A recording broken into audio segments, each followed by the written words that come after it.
हमारे पास मेथड है conjugate beam method, जिसमें हमें पहले तो ये जो मेथड है ये ज़्यादा यूजफुल होगा तब जब हमारे पास फ्लेक्सुरल रिजिडिटी जो होगी ना वो यूनिफॉर्म नहीं होगी। फ्लेक्सुरल रिजिडिटी यूनिफॉर्म नहीं होगी मतलब ईआई एक बार कहीं दिया होगा हाफ बीम पे, दूसरी बीम पे 2 ईआई दिया होगा हाफ पोर्शन पे बीम के, ठीक है, इस तरीके से दे रखा होगा, ठीक है। तो हमारी ये जो बीम है इस पे, ऐसी बीम्स पे ज़्यादा यूजफुल होगी कॉन्जुगेट बीम मेथड। दूसरा हमारे पास ये जो कॉन्जुगेट बीम मेथड है ना, ये एक स्पेशल केस है मोमेंट एरिया मेथड का ही, ठीक है, ये इसी का एक स्पेशल केस है। और अब यहाँ पे इसमें थीटा जो है या स्लोप और डिफ्लेक्शन कैसे निकाली जाती है। स्लोप जो होगी कॉन्जुगेट बीम मेथड में, अगर हम एक सेक्शन लेते हैं बीम में और उसकी हम उस पॉइंट की हम स्लोप निकालना चाहते हैं, तो हमें स्लोप कैसे पता चलेगी, वो सिंपली हो जाएगी shear force of the conjugate beam. उस पॉइंट पे जो शेयर फोर्स होगी कॉन्जुगेट बीम में वो हो जाएगी हमारे पास स्लोप, ठीक है। और डिफ्लेक्शन हमें कैसे पता चलेगी, डिफ्लेक्शन भी सेम, अगर हम एक बीम में देखते हैं एक पॉइंट पे डिफ्लेक्शन, वो हो जाएगी उसी पॉइंट पे जो बेंडिंग मोमेंट होगी कॉन्जुगेट बीम में वो हो जाएगी हमारे पास डिफ्लेक्शन, ठीक है। अब यहाँ पे कॉन्जुगेट बीम जो है वो हमें बनानी कैसी है। अगर हमारे पास कोई बीम है उसमें फिक्स्ड सपोर्ट है, ठीक है, फिक्स सपोर्ट होगा, तो हम क्या करेंगे उसे कॉन्जुगेट बीम में फ्री कर देंगे, ठीक है, फिक्स को हमने फ्री कर देना, और अगर हमारे पास फ्री होगा तो हमें उसे फिक्स कर देना, ठीक है। और दूसरी बात, अगर बीम में हमारे पास सिंपली सपोर्टेड होगी, ठीक है, सिंपली सपोर्टेड मतलब रोलर हो सकता है या फिर हमारे पास जो है हिंज हो सकती है, ठीक है, सिंपली सपोर्टेड सपोर्ट्स होंगे तो हम उसे क्या कर देंगे, उसको हम सेम ही रहने देंगे, मतलब जो हिंज है उसे हिंज ही रहने देंगे, रोलर है तो रोलर ही रहने देंगे, ठीक है। अगर इंटरनल हिंज है, इंटरनल हिंज है हमारे पास इस तरीके से बीम के अंदर कहीं पे, अगर इंटरनल हिंज होगी तो हमें उसे इंटरनल रोलर बना देंगे, ठीक है। अब ये जो पहले वाला रोलर था ये साइड पे था, ये इंटरनल रोलर बन गया, ठीक है। अब अगर हमारे पास इंटरनल रोलर होगा, उसको हम ऑपोजिट उसका करेंगे, बिल्कुल सेम इस चीज में हम हिंज बना देंगे। अगर इंटरनल रोलर दिया होगा बीम में तो कॉन्जुगेट बीम में वो हिंज बन जाएगा, इंटरनल हिंज बन जाएगी, ठीक है। ये एक न्यूमेरिकल है जिसे हम सॉल्व करेंगे कॉन्जुगेट बीम मेथड से, ठीक है। यहाँ पे हमें एक सिंपली सपोर्टेड बीम दी हुई है जिसमें 1 मीटर के सेंट्रल डिस्टेंस पे लगा हुआ uniformly distributed load 20 kilo Newton पर मीटर का, ठीक है। और EI हमें दिया हुआ है 30 × 10⁻⁶ न्यूटन मीटर स्क्वायर, ठीक है। और हमें फाइंड आउट करनी है maximum slope. Maximum slope find out करने के लिए हम सबसे पहले M/EI डायग्राम बनाएंगे यहाँ पे, ठीक है। और उसके लिए हमें पहले M डायग्राम यानी कि मोमेंट डायग्राम बनानी है। मोमेंट डायग्राम बनाने के लिए हम क्या करेंगे, इस पोर्शन को इस तरीके से हम डिवाइड कर लेते हैं। यहाँ तक के पोर्शन के लिए आ जाएगा हमारे पास, ये देखो यहाँ पे हमने सपोर्ट्स रिएक्शन पहले फाइंड आउट करनी है, जो सपोर्ट रिएक्शन होगी उसी के साथ डिस्टेंस मल्टीप्लाई हो जाएगा, जितना भी होगा x मल्टीप्लाई बाय 1 करेंगे तो यही स्ट्रेट लाइन आएगी, ठीक है। यहाँ पे आ जाएगा 20 × 1/2, क्योंकि ये पूरा 1 मीटर के डिस्टेंस पे लगा हुआ है, इसको हम हाफ हाफ करके डिस्ट्रीब्यूट कर देंगे दोनों जगह, ये आ जाएगा 10 किलो न्यूटन, ठीक है। और यहाँ पे भी आ गया 10 किलो न्यूटन, ठीक है। ये आ गया 20 × 1 जब हमने किया तो इसका जो किलो न्यूटन में लोड आ गया ये पॉइंट लोड में कन्वर्ट हो गया, और उसके बाद जो लोड है वो जो है उसको हमने हाफ हाफ करके डिस्ट्रीब्यूट कर दिया, 20 किलो न्यूटन को हाफ हाफ कर दिया, ठीक है। यहाँ से ये आ जाएगा 10 किलो न्यूटन मीटर, क्योंकि ये 1 मीटर के डिस्टेंस पे यहाँ पे हम चेक कर रहे हैं, तो इस पॉइंट पे आ जाएगा 10 × 1 अगर हम लेफ्ट साइड से देखें। अब यहाँ पे हम ये वाला जो पॉइंट है, ये पॉइंट जो है यहाँ पे हम राइट साइड से देखेंगे तो यहाँ पे आ जाएगा 10 × 1 फिर से, ठीक है। ये भी आ गया 10 किलो न्यूटन मीटर, 10 × 1, ठीक है। अब जो सेंट्रल पोर्शन है वो यूनिफॉर्मली डिस्ट्रीब्यूटेड है, यहाँ पे लोड लगा हुआ है इसलिए यहाँ पे अलग आएगा। अब इसके लिए हम क्या करते हैं, एक सेक्शन ले लेते हैं, ठीक है, सेक्शन ले लेंगे और हम एक इक्वेशन बना लेंगे बेंडिंग मोमेंट के लिए। mx इज इक्वल टू यहाँ पे आ जाएगा 10 × x, ये सपोज यहाँ तक का डिस्टेंस जो है ये x है, ठीक है, सेक्शन लिया और x डिस्टेंस है, तो उसके बाद 10x माइनस यहाँ पे यूनिफॉर्मली डिस्ट्रीब्यूटेड लोड है w, ठीक है, और वो कितने डिस्टेंस के लिए है, यहाँ तक के डिस्टेंस पे है ना, यहाँ पे हम चेक कर रहे हैं तो ये इतने डिस्टेंस पे हुआ, ये कितना डिस्टेंस हो जाएगा, x-1 हो जाएगा ये वाला पोर्शन, तो ये हो गया x-1 और ये हमारे पास आ गया इसका मैग्नीट्यूड। और अब अगर हम डिस्टेंस से मल्टीप्लाई करें तो ये लगा होगा x-1/2 के डिस्टेंस पे, ठीक है, तो ये हमारी आगे मोमेंट, ठीक है। अब यहाँ पे हम ये पॉइंट है, हमें पता है कि x का डिस्टेंस कितना है, यहाँ पे ये जो है 1 मीटर का हाफ हो जाएगा 0.5 और 1, तो यहाँ पे 1.5 आ जाएगा, x को हम 1.5 लेके चेक करेंगे mx की वैल्यू। हमें पता है कि यहाँ पे ये एक कर्व्ड पोर्शन आएगा क्योंकि यूनिफॉर्मली डिस्ट्रीब्यूटेड लोड लगा हुआ है, तो ये आ जाएगा 10 × 1.5 माइनस W लोड जो है हमारे पास 20 है, और 1.5 माइनस 1 0.5 आ गया, और यहाँ पे भी 0.5 आ गया अपॉन 2 आ गया, ठीक है। यहाँ पे ये आ जाएगा 15 माइनस 2.5 यहाँ से निकलेगा, और ये पोर्शन हो जाएगा 12.5, ठीक है। तो अब ये पोर्शन जो है ना ये हो गया 12.5। अब हम यहाँ पे देख सकते हैं कि अगर हम इस पोर्शन को, ये एम डायग्राम है, अगर हम हर एक यहाँ पे पोर्शन को पूरे को ओवरऑल को EI से डिवाइड कर देते हैं तो ये M/EI डायग्राम हमारी हो जाती है, ठीक है। अब हमें क्या करना है, अब हमें बनानी है पहले तो कॉन्जुगेट बीम।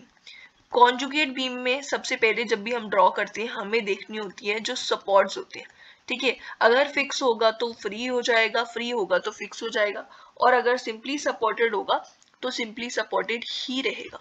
तो यहाँ पे ये सिंपली सपोर्टेड है इसलिए सेम ही रह रहा है। और जो हमारे पास M/EI डायग्राम है ना, ये पूरी की पूरी उठा के हमने इसके ऊपर ट्रेस कर देनी है जो हमारी M/EI डायग्राम आई है, ठीक है। और ये जो M/EI डायग्राम है ये पूरी की पूरी लोडिंग की तरह एक्ट करेगी यहाँ पे, ठीक है, पूरा ये लोड की तरह है, ठीक है, ये लोडिंग होगी इसके लिए, और ये सेम टू सेम इसकी डायमेंशंस जो है वो हमें लिख देनी है। ये हाफ जो सेंट्रल पोर्शन है इस पे 12.5/EI आया था, यहाँ पे आया था 10/EI, ठीक है। अब हमें क्या करना है, यहाँ पे क्वेश्चन में हमें निकालना है maximum slope. Maximum slope simply supported के केस में मैक्सिमम स्लोप आती है सपोर्ट्स पे, ठीक है। हमारे जो सपोर्ट्स होंगे उसमें आती है मैक्सिमम स्लोप, और यहाँ पे आएगी ये थीटा थीटा दोनों साइड, ठीक है, जो कि इक्वल होगी, और मैक्सिमम डिफ्लेक्शन यहाँ पे आ जाएगी, ठीक है। तो हमें यहाँ पे चाहिए है मैक्सिमम स्लोप। अब जो स्लोप है जो यहाँ पे हमने देखा हुआ था कॉन्जुगेट बीम के अकॉर्डिंग, जो स्लोप होगी वो क्या होगी, वो होगी shear force in conjugate beam. Conjugate beam में जो शेयर फोर्स होगी वो हमारी जो बीम होगी, बीम के अंदर जिस भी पॉइंट पे हमें स्लोप चाहिए होगी, अगर सपोज हमें P पॉइंट पे स्लोप चाहिए तो shear force diagram in conjugate beam, उस शेयर फोर्स डायग्राम की वैल्यू P पॉइंट पे हमें जो कॉन्जुगेट बीम में मिलेगी वो हमारी हो जाएगी स्लोप, ठीक है। अब यहाँ पे हमारे पास जो कॉन्जुगेट बीम है, अब यहाँ पे अगर हम देखें तो जो हमारी शेयर फोर्स होगी ना, यहाँ पे अगर हम सपोर्ट रिएक्शंस निकाल लें, ये हमारी सपोर्ट रिएक्शन RP है और यहाँ पे RQ है, जो हमारी सपोर्ट रिएक्शन होगी वही तो हमारी शेयर फोर्स हो जाएगी, ठीक है। तो अगर हम RP की वैल्यू निकालेंगे वही हमारी shear force in conjugate beam की वैल्यू आ जाएगी सपोर्ट पे, और वही हमारा आ जाएगा थीटा P की वैल्यू। तो मतलब हमें यहाँ पे अभी निकालनी है सपोर्ट रिएक्शन। सपोर्ट रिएक्शन हम कैसे निकालेंगे, सिग्मा m मतलब मोमेंट, समेशन मोमेंट अबाउट दूसरी वाली जो हमारे पास सपोर्ट होगा उसके अबाउट हम ले लेंगे और इसको इक्वेट कर देंगे 0 से, तो हमें मिल जाएगी यहाँ पे सपोर्ट रिएक्शन RP, ठीक है, और सपोर्ट रिएक्शन ही हो जाएगी हमारे थीटा की वैल्यू, ठीक है। तो यहाँ पे अगर हम देखें सपोर्ट रिएक्शन जो हो जाएगी ये आएगी RP अबाउट Q लिया है तो ये RP मल्टीप्लाई बाय पूरा डिस्टेंस हमारे पास 3 है, यहाँ तक का डिस्टेंस 1 मीटर है, ये वाला पोर्शन 1 मीटर है और ये भी 1 मीटर है डिस्टेंस, ठीक है, पूरा डिस्टेंस 3 है तो ये 3 आ जाएगा। अब लोडिंग यहाँ पे है, ये पूरी लोडिंग की तरह कंसिडर करी जाएगी, ये आ जाएगा हमारे पास triangular load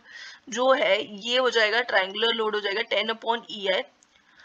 multiply by 1/2 multiply by distance, जितने डिस्टेंस पे ये लगा हुआ है। अब यहाँ पे यूनिफॉर्मली वेरिंग लोड जो ये है, ठीक है, इसके लिए हमें इसका CG जो होगा हॉरिजॉन्टल डिस्टेंस जो होगा मतलब हॉरिजॉन्टली CG कितने डिस्टेंस पे होगा, यहाँ पे बड़ी वाली साइड से ये होगा हमारे पास 1/3 टाइम्स L जो लेंथ होगी, यहाँ पे जितनी लेंथ पे ये होगा, तो यहाँ पे ये 1 है, ठीक है, तो ये आ जाएगा 1/3, ठीक है, यहाँ पे ये वैल्यू आ गई 1/3, कितने डिस्टेंस पे लगा हुआ है ये 1/3, और यहाँ पे ये 2 पोर्शन जो 2 मीटर है, यहाँ से R मतलब Q पॉइंट से तो देख रहे हैं हम, तो यहाँ पे आ जाएगा +2, ठीक है, ये हमारे पास हो गया। अब जो ये इतना पोर्शन है ना, ये जो है यहाँ पे ये पोर्शन एक यूनिफॉर्मली डिस्ट्रीब्यूटेड लोड की तरह हम लेके चल सकते हैं, तो यहाँ पे ये हो जाएगा 10/EI, इसकी हाइट जो है और इसकी लेंथ है 1 मीटर, तो ये 1 हो गया। और इसको अगर हम देखें कि ये कितने डिस्टेंस पे है, इसका CG हॉरिजॉन्टली हो जाएगा हाफ डिस्टेंस पे, ठीक है, ये आ जाएगा 1 मीटर का हाफ यानी कि 1/2, और इसमें हमने ऐड करना है डिस्टेंस यहाँ का 1 मीटर का, ठीक है, ये आ जाएगा डिस्टेंस, ठीक है। अब इसके बाद हमें क्या करना है, ये जो हमारे पास ट्रायंगुलर लोड है इसे भी माइनस कर देंगे हम। अब पहले तो यहाँ पे हम ये जो पोर्शन है अब इसको देख लेते हैं सबसे पहले। तो अब देखो हमारे पास अगर एक इस तरीके से एक रेक्टेंगुलर पोर्शन है, ठीक है, इसका ये पोर्शन है, 2 सेगमेंट्स होते हैं इसमें, ये हो जाएगा हमारा माइनर सेगमेंट, ठीक है, और ये हो जाएगा हमारा मेजर सेगमेंट, मतलब मेजर पोर्शन इसमें आ रहा है तो इसे हम मेजर सेगमेंट बोल देंगे। और इसका जो एरिया होगा ना, इसको हम ले सकते हैं अप्रोक्सीमेटली 2/3 टाइम्स एरिया जो इस पूरे का एरिया है, और यहाँ पे हम ले लेंगे 1/3 टाइम्स टोटल एरिया, ठीक है, माइनर के केस में। तो यहाँ पे ये जो है ये मेजर सेगमेंट की तरह है, इसलिए हम इसका एरिया लेंगे 2/3 टाइम्स जो एरिया इसका पूरा आ रहा है, ठीक है, एरिया जो पूरा रेक्टेंगुलर पोर्शन के लिए एरिया होगा उसका 2/3 टाइम्स, ठीक है। तो यहाँ पे ये इसकी इतनी हाइट हो जाएगी 2.5, ये आ जाएगा 2.5/EI, ठीक है, और मल्टीप्लाई बाय कितनी डिस्टेंस पे है, ये पूरे 1 मीटर के डिस्टेंस पे, मतलब ये हो गया इसका एरिया, ठीक है, ये एरिया है 2/3 से मल्टीप्लाई कर दिया तो ये पूरा एरिया इसका आ चुका है। डिस्टेंस कितने पे लगा हुआ है ये, इसका CG से हॉरिजॉन्टल डिस्टेंस हो जाएगा, CG हॉरिजॉन्टली कितने डिस्टेंस पे लाई करेगा, ये आ जाएगा 1 मीटर का हाफ, ठीक है, ये आ जाएगा 1/2, ये यहाँ पे कहीं लाई करेगा, ठीक है। अब यहाँ से इसमें हम ऐड कर देंगे 1 मीटर, मतलब ये Q से 1 मीटर है यहाँ वाला पोर्शन, ठीक है, ये आ गया। अब इसके बाद हमारे पास ट्रायंगुलर पोर्शन जो बचा है इसको भी हम लिख देते हैं, यहाँ पे भी ये माइनस साइन आएगा, दोनों में माइनस आएगा, ठीक है, डाउनवर्ड है ये लोडिंग, ठीक है, तो यहाँ पे आ जाएगा 10/EI मल्टीप्लाई बाय, हमारे पास 1 मीटर का डिस्टेंस है, मल्टीप्लाई बाय 1/2, ये आ गई लोडिंग, और डिस्टेंस कितने पे है ये, यहाँ पे ये इतना डिस्टेंस, बड़ी वाली एंड से ये 1/3 के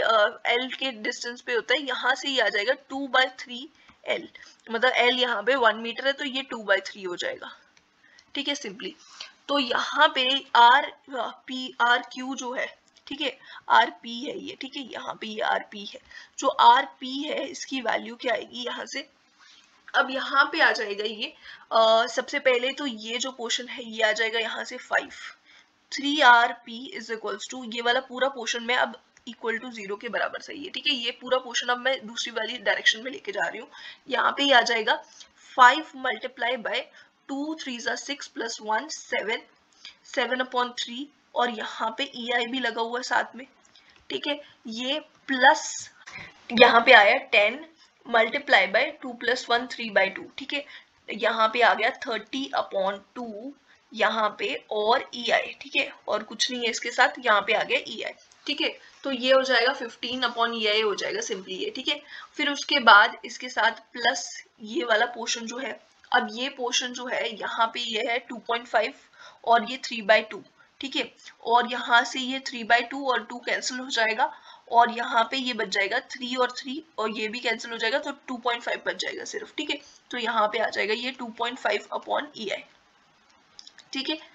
और फिर उसके बाद हमारे पास ये वाला पोर्शन बचता है, ये आ जाएगा 2 और 2 कैंसिल, ठीक है, तो ये आ जाएगा 10/3, यहाँ पे 10/3EI, ठीक है। अब ये जो है यहाँ पे इसकी वैल्यू ओवरऑल क्या आ जाएगी, यहाँ पे RP is equals to 10.832/EI, ये हमारे पास आई है सपोर्ट रिएक्शन, ठीक है। सपोर्ट रिएक्शन है, यही हमारी शेयर फोर्स हो जाएगी ना कॉन्जुगेट बीम के लिए, सपोर्ट के लिए, और यही हमारा हो जाएगा थीटा पी पॉइंट के लिए, जिसकी वैल्यू आ जाएगी 10.832 डिवाइडेड बाय EI जो है। अब यहाँ पे हमने लोडिंग जो है ना, हमारी लोडिंग है 220 किलो न्यूटन पर मीटर, ठीक है, किलो न्यूटन में है। और जो हमें EI यहाँ पे दिया हुआ है, यहाँ पे EI की वैल्यू जो दी हुई है ये 30 इंटू 10⁻6 न्यूटन मीटर स्क्वायर दी थी, ठीक है। तो ये जो वैल्यू है यहाँ पे न्यूटन मीटर स्क्वायर में दी है, तो हमें इसको किलो न्यूटन में कन्वर्ट करना है, इसलिए हम यहाँ पे डिवाइड करेंगे 30 इंटू 10⁻3 से। अब इसकी वैल्यू हमारे पास क्या आ जाएगी, ये आ जाएगी 3.61 इंटू 10⁻⁻4, और ये रेडियंस में होगी वैल्यू, ठीक है।